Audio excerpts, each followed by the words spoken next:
আমি চিৎকার করি তাহলে এই সাপ আমার বলরামকে কামড়ে দেবে, কিন্তু এখন আমি কি করি? কি হচ্ছে নারায়ণ, আমার বলরামকে রক্ষা করুন।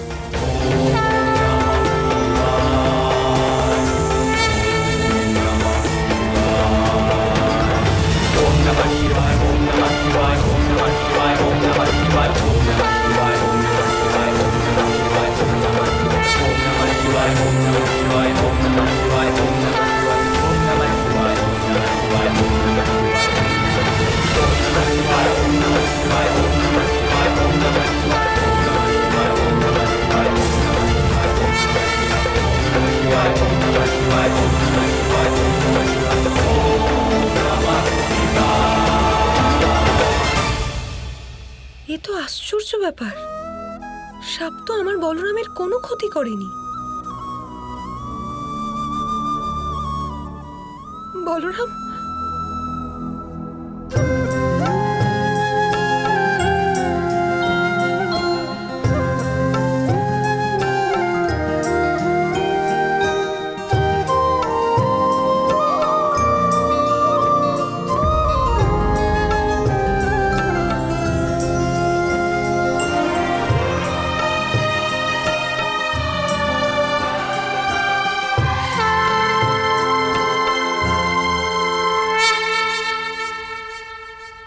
এই ময়ূরের পালক, এই পালক তো গোপালের মুকুটে থাকে। গোপাল, গোপাল আমার বলরামকে রক্ষা করেছে। এই দুই ভাইয়ের প্রেম অটুট।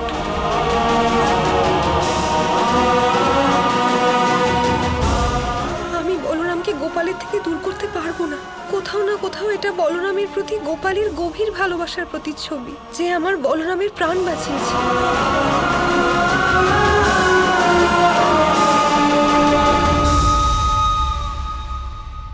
এবার আমরা কোথাও যাব না, আমরা গোপালের কাছে ফিরে যাব। আমি তোমাকে গোপালের থেকে দূর করতে পারবো না।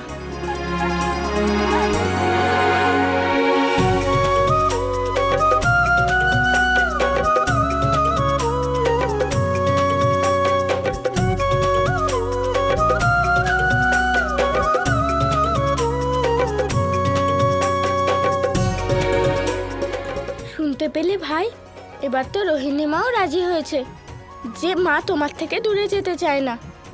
এবার তো তুমি তোমার লীলার মাধ্যমে আমাকে নিয়ে যাও।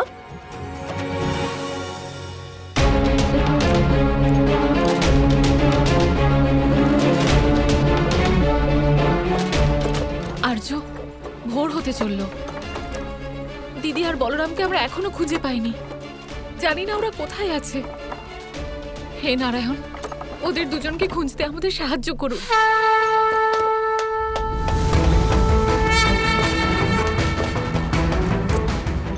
গোপাল, আর্য, আর্য, গোপালের কি হলো?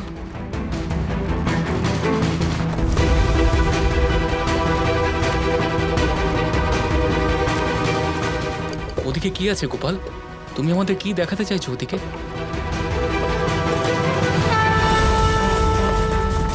আর্য, মনে হচ্ছে ওই দিকটা একটা মন্দির রয়েছে। কাকা, এখানে দাঁড় করান।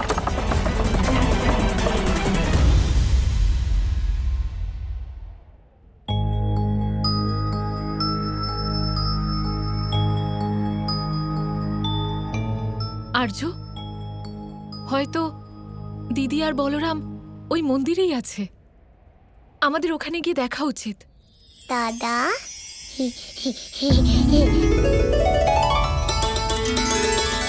এই হাসি তো গোপালের। ভাই, দিদি, যশোদা,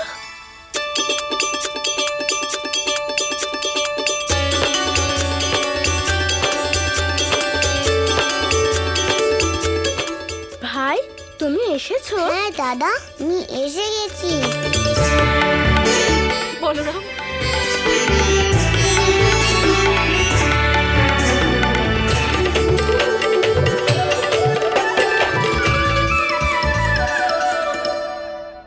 গোপাল,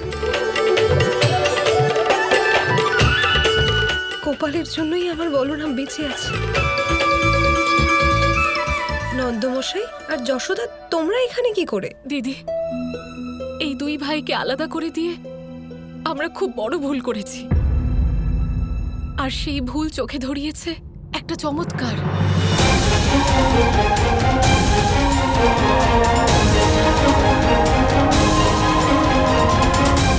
সোনা, আমার গোপালের কিচ্ছু হয়নি আর্য, আমার গোপালের কিচ্ছু হয়নি।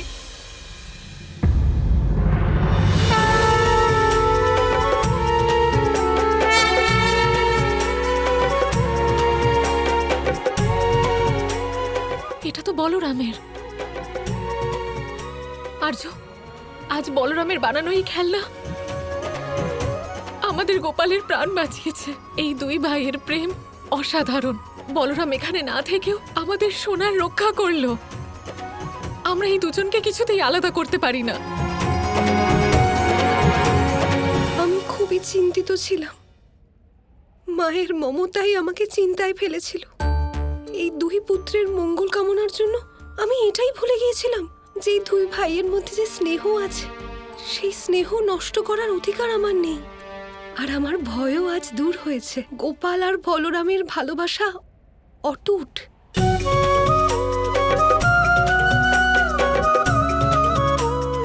তারা দুজন একে অপরকে রক্ষা করতে পারে।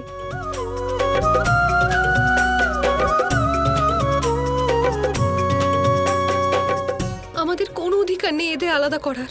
আজকের পর আমরা এদের আর কখনো আলাদা করব না। এরা একসাথেই থাকবে। আমরা সবাই একসাথে থাকবো যশোদা। হ্যাঁ দিদি।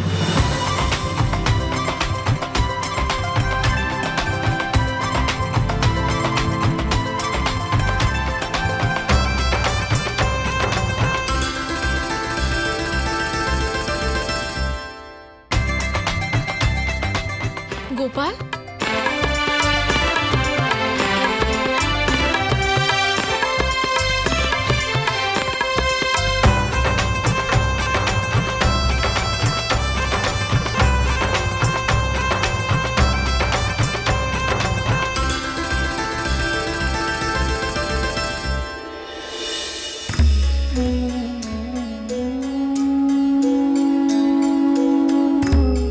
হে আরাধ্য, আমি জানি যে আপনি আপনার মাতার ইচ্ছার বিরুদ্ধে এ কাজ করতে চাননি, আর সেই জন্য আমিও ওনার ইচ্ছাকে পরিবর্তন করিনি। আমি তো কেবলমাত্র ওনাকে এটাই আভাস দিয়েছি, এই অনুভব করিয়েছি যে আপনার এবং দাদা বলরামের ভালোবাসা কত গভীর এবং কতটা বিশেষ। আমার এই ভাবনা আপনাকে কোনো দুঃখ দিয়ে থাকলে আমি ক্ষমা প্রার্থী। গৌরী, আমি কোনো অনুচিত কাজ করিনি তো? আমার আরাধ্য মহাদেব, আপনি কি কখনো অনুচিত কাজ করতে পারেন?